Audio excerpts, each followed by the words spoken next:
Sinimula nang itayo ang NLEX C5 North Link. Layo nitong pabilisin ang biyahe mula Mindanao Toll Plaza hanggang Quirino Highway. Nasa frontline ng balitang yan si Kari Cator.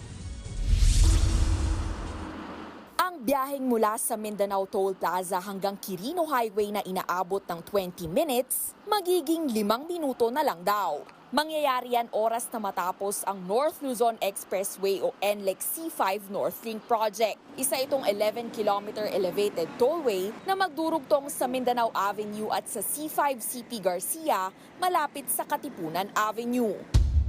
Ang pagpapatayo ng unang bahagi niyan, opisyal nang sinimulan kanina sa pangunguna ng toll regulators kasama ang Quezon City at Valenzuela officials. The target completion date is the first quarter of 2026. Once completed, the expressway will help reduce traffic congestion on major roads such as EDSA.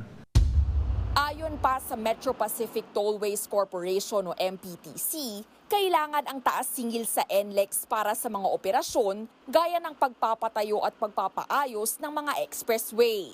Kung tutuusin, 2022 pa inaprubahan ang toll hike na hindi agad na ipatupad dahil sa pandemya.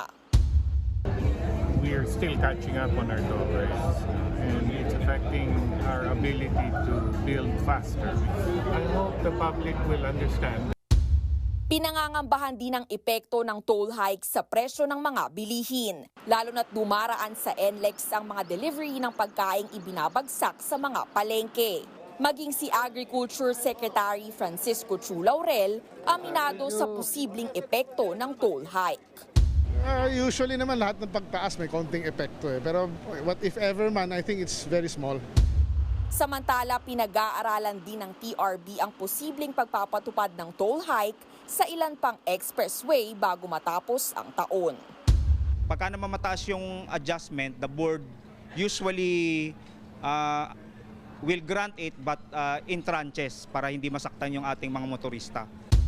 Nagbabalita mula sa Frontline, Kari Cator, News 5. Mga kapatid, Jiggy Manikad po, iba na ang may alam at may pakialam sa panahon ngayon.